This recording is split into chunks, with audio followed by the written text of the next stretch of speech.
On va ouvrir la deuxième partie de cette émission avec vos convictions en tant que président des Républicains calédoniens. Sonia Backès, j'ai envie de vous demander quel est le programme politique des Républicains calédoniens pour l'avenir du pays? Alors, le programme politique, d'abord, ça commence par ce référendum du 4 novembre. Et nous, on ne veut pas l'enjamber, ce référendum du 4 novembre, parce que c'est absolument essentiel pour nous qu'on le gagne très largement. C'est absolument essentiel parce que ça change complètement les choses de savoir si on le gagne un tout petit peu. Certains veulent un petit non pour ne pas fâcher son adversaire. Nous, on veut que ce non soit un non massif parce que réellement, ça rendra inutile le deuxième ou le troisième référendum. Et même s'il devait avoir lieu, ça les rendrait moins anxiogènes. Donc réellement, on veut qu'il y ait une mobilisation forte et que ce référendum soit gagné très largement. Ça, c'est l'acte 1. Et ensuite, bien évidemment, on a commencé à présenter un projet de société parce que c'est une nouvelle page qui s'ouvre, c'est une chance, cette nouvelle page qui s'ouvre pour la Nouvelle-Calédonie. Quelles sont vos réponses sur, par exemple, le nickel, sur le tourisme, sur l'économique aux Républicains calédoniens? On a une vision qui est qu'on a vécu pendant 30 ans dans le cadre très très figé des accords de Matignon, puis de l'accord de Nouméa. On avait la loi organique qui nous obligeait à faire un certain nombre de choses. Et finalement, on s'est assez peu approprié les compétences qu'on a. Et je crois que la chance qu'on a avec la nouvelle page qui s'ouvre, c'est de pouvoir s'approprier ces compétences. Sur le nickel, on n'a pas de plan stratégique global sur la Nouvelle-Calédonie. Sur la question économique, on a malheureusement eu un repli sur soi. Et je crois que réellement, l'enjeu du lendemain du référendum, c'est de pérenniser la Nouvelle-Calédonie dans l'ensemble républicain, de pérenniser quelque chose qui ressemblera au statut actuel, mais qui sera définitif, et de permettre finalement d'améliorer ce qui ne fonctionne pas bien, notamment sur le plan économique, sur le plan de la sécurité, sur le plan éducatif, en regardant et en s'ouvrant sur ce qui existe dans les autres pays du monde. Mais sur, par exemple, le tourisme, vous avez un axe précis ou pas ? Déjà, il y a un vrai problème de transport aérien, de modèle sur le transport aérien. Aujourd'hui, on a les billets les plus chers du monde sur les tronçons. Donc il faut pour travailler aller en Australie. là-dessus. Bien sûr, on ne peut pas accepter aujourd'hui que les Calédoniens soient finalement enfermés. Donc à nous de revoir le modèle qu'on a pour éventuellement revoir les lignes, si on doit faire plus que des lignes courtes pour que ce soit moins cher pour les Calédoniens. Mais ça, c'est la base. Et ensuite, bien évidemment, ça aura des conséquences sur le tourisme. Si on a des billets moins chers, on aura sans doute plus de touristes. Sur le social, par exemple, comment vous abordez la question? Est-ce qu'on est dans la redistribution, le partage des richesses? Est-ce qu'on est dans la création d'emplois, la création d'entreprises? Quelle est votre ligne de fond là-dessus? Sur les sujets économiques et sociaux, malheureusement, on a fait des copier-coller de ce qui existe de pire en métropole. Ce n'est pas forcément toujours le meilleur exemple. On a des exemples qui fonctionnent bien. En Australie, en Nouvelle-Zélande, on a un système fiscal et administratif qui permet aux entreprises de souffler, de pouvoir se créer, embaucher facilement, etc. Et nous, malheureusement, on n'a pas pris ce modèle-là. Donc je crois qu'il y a vraiment des grosses modifications à faire sur le plan fiscal, sur le plan économique, et qu'il faut redonner de l'air aux entreprises. Malheureusement, c'est exactement les choix inverses qui ont été faits depuis 4 ans et qui ont donné lieu finalement à des pertes d'emplois, à des suppressions d'emplois et à la situation qu'on connaît aujourd'hui. Sur l'administration institutionnelle de votre programme politique des Républicains calédoniens, est-ce que vous remettez en cause la provincialisation? Est-ce que vous touchez à la clé de répartition? Est-ce qu'il y a un partage pour vous des compétences régaliennes ou pas? Qu'est-ce qu'on fait de l'article 27? Sur ces questions-là, est-ce que vous avez des solutions, des pistes? Oui, alors sur la question de la provincialisation, pour nous, c'est un équilibre politique qui a été trouvé et qu'il faut maintenir comme ça. Sauf qu'il y a des choses qui ne fonctionnent pas du tout dans la provincialisation. Par exemple, quand on a une compétence comme l'environnement ou le tourisme, qui est une compétence provinciale, ça ne fonctionne pas. Le tourisme, quand le touriste il arrive sur le tarmac de Tontouta, qu'il aille à Yingen ou à l'île des Pins, c'est un touriste. Donc il faut le traiter à l'échelle de la Nouvelle-Calédonie. Donc il y a des choses à revoir sur la provincialisation. Sur la question de la clé de répartition, c'est un enjeu majeur parce qu'aujourd'hui, on arrive à une situation où cette clé de répartition, qui a vocation à rattraper le retard du Nord, on se retrouve dans une situation où finalement ça appauvrit les populations du Sud. Vous voulez la changer? Bien évidemment. Enfin, un chiffre qui me paraît important, quand on a mis en place la clé de répartition, il y avait 67% des Calédoniens qui habitaient dans le Sud. Aujourd'hui, c'est 76% des Calédoniens qui habitent dans le Sud, avec le même taux de clé de répartition. Donc forcément, ce sont les populations du Sud qui subissent cette clé de répartition. Les régaliennes, on les partage ou pas? Non, vous savez, on a eu beaucoup de transferts de compétences et ces compétences-là, on ne les a pas digérées.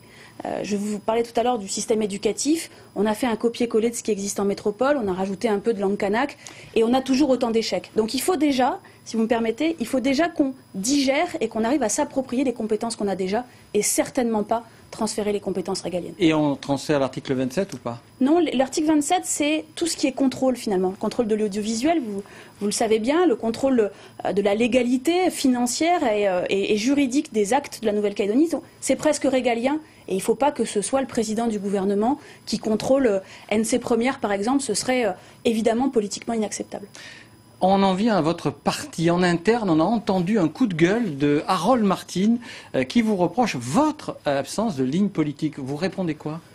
Vous savez, les coups de sang d'Harold Martin, je pense que les Calédoniens y sont habitués. Avec Harold Martin, on partage les mêmes convictions. On n'est pas de la même génération politique, on n'a sans doute pas la même manière de faire de la politique. Mais il y a des fâcheries entre vous ou bien c'est... Écoutez, il est en métropole, il nous le dira à son retour. Mais pour vous, c'est quand même fort ce qu'il a dit. Pas de ligne politique du parti, il vous attaque nommément. La ligne politique du parti, elle est très claire et elle est la même depuis toujours. C'est-à-dire qu'on est les seuls à avoir dit ce référendum, il doit avoir lieu. On ne doit pas le contourner, on doit faire campagne pour ce référendum. Et c'est le lendemain qu'il y aura un dialogue et un dialogue soutenu avec les indépendantistes. Cette ligne-là, elle n'a pas bougé. Sur le plan économique, notre ligne, elle n'a pas bougé. Donc je crois que... Puis vous savez, on est un parti politique, c'est des hommes et des femmes. On a des générations différentes. On a des jeunes avec Christopher Gigès au gouvernement, Grégoire Bernu, Philippe Blaise au Congrès. On a des anciens, des plus sages. Justement, vous ne craignez pas d'autres divisions en interne? Il est fort, votre parti, il est soudé?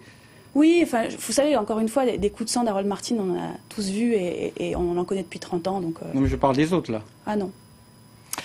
On en vient à l'unité du camp loyaliste et cette semaine, eh bien, nous avons eu l'élection de Gilles Brial à la tête du MPC. Il remplace Gaël Yano et il a déclaré, je cite, on va le voir s'afficher, il faut être capable, nous les loyalistes, de mettre nos différences de côté et de s'entendre un minimum pour préparer le référendum. Après, on aura le temps de se taper dessus, malheureusement. Votre réaction à vous, Sonia Baquet, sur cette unité, cet appel à l'unité? Moi, j'ai toujours été favorable à l'unité. Je crois que c'est effectivement le sens de tout ce qu'on fait au niveau du combat pour le maintien de la Nouvelle-Calédonie dans la France. Tout ce que j'ai fait en termes de corps électoral et d'action vont dans ce sens-là. Pour le référendum, je crois que plus on sera nombreux sur le terrain à les convaincre que le non doit l'emporter largement, mieux ce sera. Ensuite, il y a les paroles et puis il y a les actes. Nous, on a dit qu'on souhaitait qu'il y ait un candidat unique, loyaliste, à la présidence du Congrès. Malheureusement, on ne sait pas si les autres partis vont aller dans ce sens-là. Nous, on est prêts à ne pas avoir de candidat et à ne pas se battre pour des postes pour l'unité loyaliste. Je crois que ça, c'est un acte fort et ça va au-delà des paroles. Il sera plus facile pour vous, républicains calédoniens, de travailler avec Gilles Brial qu'avec Gaël Yano ou pas?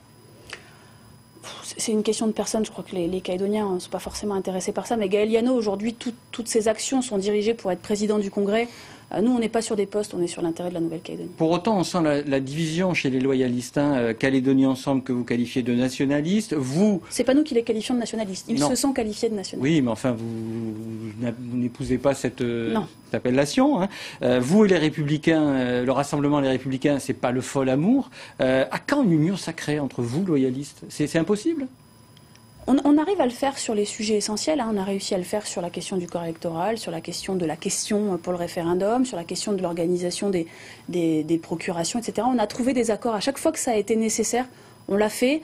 Là, il y a la question de la présidence du Congrès, où il faut à tout prix éviter qu'on ait un président indépendantiste à 3 mois du référendum. À chaque fois que c'est nécessaire, nous, en tout cas, républicains calédoniens, à chaque fois en responsabilité, on l'a fait, cette unité loyaliste. Une question un peu plus personnelle.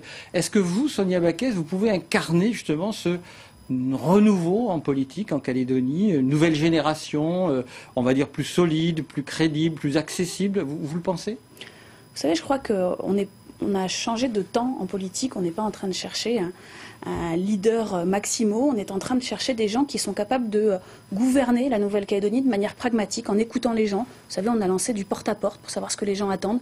Et on est plusieurs de cette nouvelle génération. Il faut que cette nouvelle génération arrive à travailler ensemble, à faire qu'on redonne de l'espoir aux Calédoniens, à ce qu'on reconstruise l'avenir, parce que ça fait 30 ans qu'on a les mêmes et que je crois qu'il est temps de changer. Vous parlez de leaders maximaux, pourtant il y a des figures de substitution comme l'aura politique toujours lumineuse de Jacques Lafleur. Vous pensez... C'était un autre temps et je crois que je suis très respectueuse de ce qu'a fait Jacques Lafleur, en particulier dans la période des événements où quand même il a été capable de serrer la main de ce qu'était son adversaire. Et donc ça, je crois que tout le monde est admiratif de ça. Il avait un mode de gestion qui peut plus être mise en place aujourd'hui. Les choses ont évolué, les médias ont évolué, les moyens de communication ont évolué. On ne gouverne pas de la même manière et cette nouvelle génération à laquelle j'appartiens, elle a vocation réellement à s'attacher à ce que les gens attendent au quotidien. Et on parlait des fruits et légumes tout à l'heure. Moi, quand je vais faire mes courses et que je vois ça, j'ai envie de changer les choses. On a les provinciales dans un an. Vous pensez les gagner avec votre programme, Sonia Backès, ou par défaut, en utilisant les erreurs de votre camp loyaliste et des autres?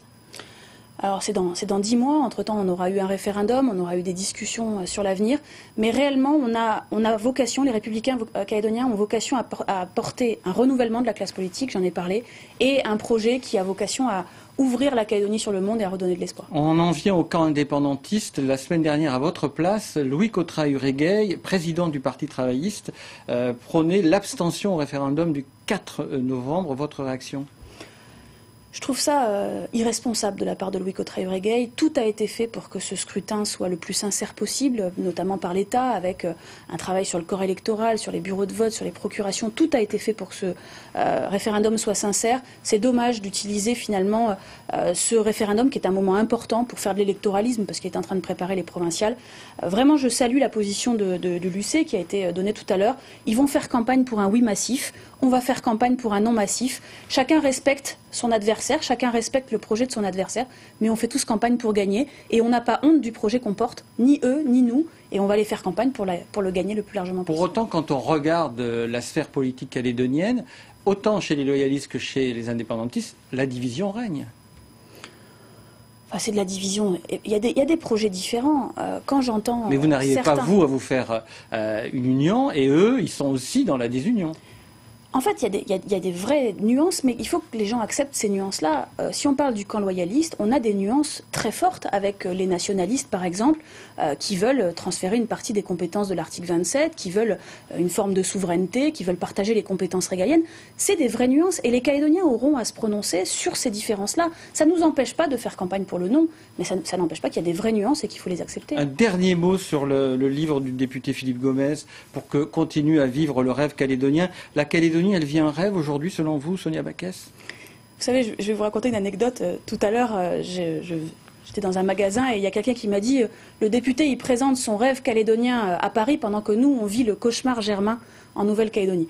Je crois que ce que vivent les Calédoniens en termes d'insécurité, en termes de situation économique, c'est pas le rêve calédonien et je crois qu'à un moment donné, il faut que les actes correspondent aux paroles. Merci Sonia Backès pour avoir accepté notre invitation Merci. ce soir. Voilà, Politique Directe, c'est fini. Merci de votre fidélité. Demain